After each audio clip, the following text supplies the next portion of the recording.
Now the final example is going to be somewhat similar to that, except we've added one extra wrinkle to it. So not only it looks like a messy function, but on top of that I've added an additional variable here, which is a z. Okay, so now essentially when we have two variables in the equation, on the right hand side of the equation, all of a sudden we go from single equation calculus to multivariate calculus. Okay, now multivariate calculus is going to be handled very easily in this class. Okay, so what we're going to do is essentially when we have both x and z, when we want to take the derivative, we have to specify the derivative with respect of what. Okay, so either we're going to look at the derivative with respect to x or the derivative with respect to z. Now, given the question that we've asked, the question asks, what is the slope at x equals to 5? So we are given an x. And so what we want to know is what the slope at that x is going to be equal to. And that really calls for taking the derivative of this function with respect to x. Okay, and then we can substitute the x to get the right answer. Okay, so what we're going to do in the third example is take the derivative of y with respect to x. And again, we're going to use the power rule, the chain rule. Here is the outside function is something squared. The inside function is 15x to the power of 2/3, z to the power of 1/3 minus 5x. Because we're taking the derivative with respect to x, the trick is think of anything that is not x. In this case, 15 and z to the power of 1/3 as being some number, a constant, okay? Because z is going to be treated as a constant. In that case, when I take the derivative of z, I'm going to be the derivative with respect to x. I'm gonna just follow. I'm gonna consider this z. Essentially, I'm gonna just ignore it and think of it as a constant. Okay, so first let's take the outside function. The outside function, again, the power rule is to take this exponent and bring it down. The exponent is 2, multiplies whatever is inside. What's inside that? It's 15x to the power of 2/3, z to the power of 1/3, minus 5x. And now I replace this. So now I have this squared. When I do minus 1, I get that is just an exponent of 1.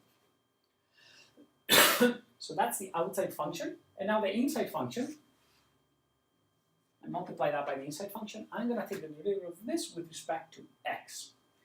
So anything that is not x is going to be a constant. So first, consider this guy here. We have an exponent x to the power of 2/3. So first thing I'm going to do is I'm going to write anything that is not x as a constant. So that's 15 z to the power of 1/3. And now I am left with x to the power of 2/3, and now I'm going to use the power rule for that one.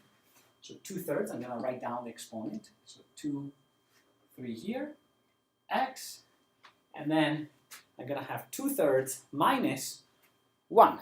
So the exponent is going to be 2/3 minus 1, which is going to be equal to minus 1/3. Okay, so that completes this. Now I take the derivative of minus 5x, and that is equal to minus 5. Okay, and that's it. So now I can solve for this and rewrite this in a little bit nicer form. So here I have 2, well, let me redistribute these 2, for instance, just to do a nicer job. So I'm going to have 30 x to the power of 2/3 z to the power of 1/3 minus 10x. All of this multiplies this 15 z to the power of 1/3 times 2/3 x to the power of minus 1/3.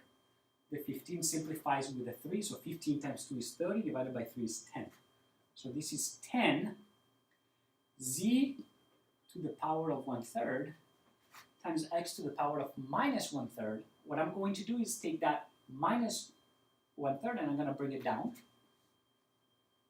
X to the 1/3 minus 5. Okay?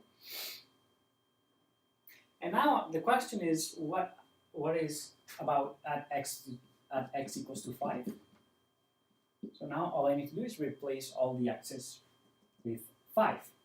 So I get that the derivative y dy dx is equal to 30 times 5 to the power of 2/3 times z to the power of 1/3 minus 10 times 5, which is 50. And this multiplies 10 z to the power of 1/3 and then 5 to the power of 1/3 minus 5. I'm done. A few comments about this equation here. Again, it looks pretty disgusting. It's pretty messy.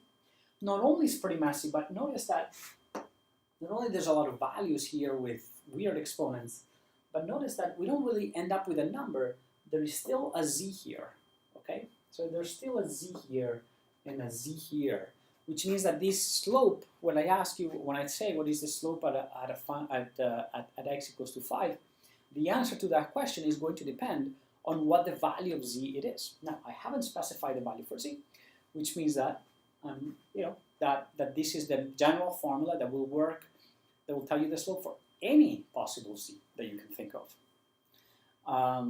So with that, then you sort of you are left with an equation and not with an actual numerical number. But that's perfectly acceptable and that's perfectly fine.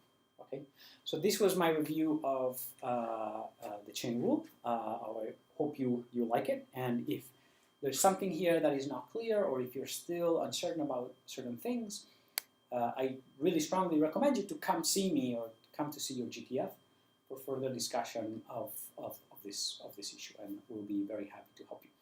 Hope you guys have a good day. Bye.